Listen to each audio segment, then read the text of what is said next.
trouve que au début de janvier 1610, une date capitale pour l'histoire de la science, il y a la Lune et Jupiter qui sont très proches. Mais ça se produit tous les mois, donc c'est normal qu'il l'observe. Donc il observait la Lune, il observait Jupiter. Et il a focalisé davantage son attention le soir du 7 janvier 1610, c'est lui qui nous donne la date, où il observait Jupiter sur le fond du ciel avec, bizarrement, écrit-il, 3 petits points, 3 étoiles qui sont bizarrement alignés, qui forment une ligne qui passe par Jupiter.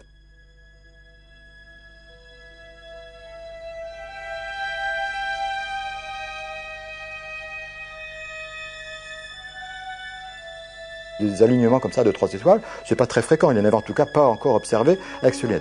Donc il retient cette observation et le lendemain, d'ailleurs il le dit lui-même, par je ne sais quel hasard, je retourne à cette observation, qu'il avait déjà dessinée d'ailleurs, et il constate qu'il y a encore un alignement, mais qui n'est pas du tout celui qu'il attendait. Le jour suivant, Galilée s'aperçoit que les 3 étoiles ne se trouvent plus de part et d'autre de Jupiter, mais sont toutes situées à droite de la planète.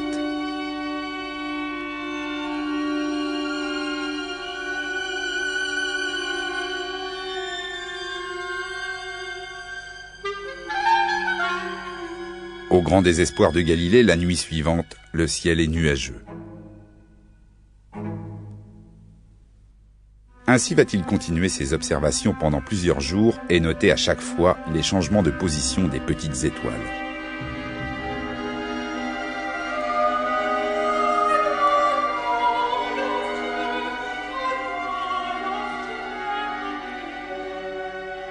Le 10 janvier, il y en a 2 d'un côté, une de l'autre. Le 11, la même chose. Le 12 encore. Le 13, pour la première fois, il en voit même 4 qui sont autour. Donc petit à petit, il va comprendre qu'il y a quelque chose qui est peut-être en train de tourner autour de Jupiter et non pas sur le fond du ciel.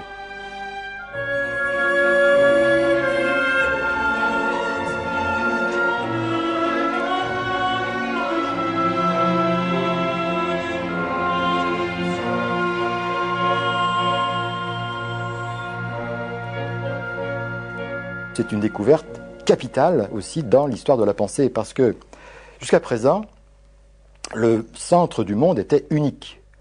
C'était la Terre. La Terre était centrale. C'était le monde aristotélicien. C'était le monde tel que l'envisageait l'Église, puisque l'Église avait repris les dogmes d'Aristote au Concile de Trente. Alors Galilée, lui, est en train de découvrir que la Terre est déjà, bien sûr, un centre de rotation, mais il voit pour la première fois qu'il y a un deuxième centre de rotation, c'est Jupiter. Et s'il y a un deuxième centre de rotation dans l'espace, dans ce qu'on observe, c'est que tous les modèles qui affirmaient qu'il y avait qu'un centre unique qui était la Terre, ces modèles-là ne sont pas bons.